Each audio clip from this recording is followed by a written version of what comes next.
લીમખેડા તાલુકો દુધિયા ગામે સ્મશાન પાસે નાળાના કામમાં ખુલ્લો ભ્રષ્ટાચાર, નદીના ચોળિયાથી નાળા ભરાવી કરોડોનું કૌભાંડ, તાત્કાલિક હસબન્ડ સસ્પેન્ડ, એફઆઈઆર ઓડિટની માંગ। લીમખેડા તાલુકાના દુધિયા ગામે સ્મશાનની બિલકુલ બાજુમાં ચાલી રહેલા નાળાના બાંધકામે સમગ્ર તંત્રની પોલ ખોલી નાખી છે। સરકારના ગ્રાન્ટના નામે જાહેર નાણાંનું ખુલ્લેઆમ લૂંટણ ચાલુ થઈ રહ્યું છે। સ્થળ પરની હકીકત આંખે દેખ્યો પુરાવો। નાળાની બાંધકામમાં એકદમ હલકી કક્ષાનું મટીરિયલ વાપરવામાં આવી રહ્યું છે।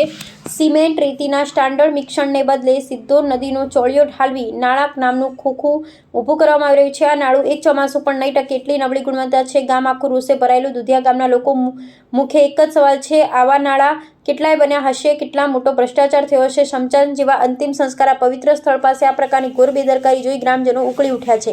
ગામ લોકોની એક જ માંગ છે, નાણાંનું સંચાલન કરતા જવાબદાર અધિકારીને તાત્કાલિક સસ્પેન્ડ કરવામાં આવે। સરકારી નાણાંનો દુરુપયોગ હવે કોઈપણ ભોગે ચલાવી લેવામાં આવશે નહીં। સ્પષ્ટ આક્ષેપ। ગ્રામ્ય કક્ષાએ આ જ પેટર્નથી કેટલાક નાણાં બનાવી કરોડોનો ભ્રષ્ટાચાર આચરવામાં આવ્યો હોવાની પ્રબળ આશંકા છે। જો સ્વતંત્ર એજન્સી દ્વારા કાયદેસર કડક ટેકનિકલ તપાસ થાય તો ભ્રષ્ટાચારનું મોટું નેટવર્ક બેનકાબ થશે।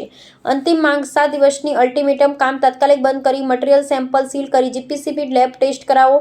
નાણાંનું કામ સંભાળતા જવાબદાર અધિકારીને તાત્કાલિક સસ્પેન્ડ કરી ભ્રષ્ટાચારની કલમો હેઠળ એફઆઈઆર નોંધો।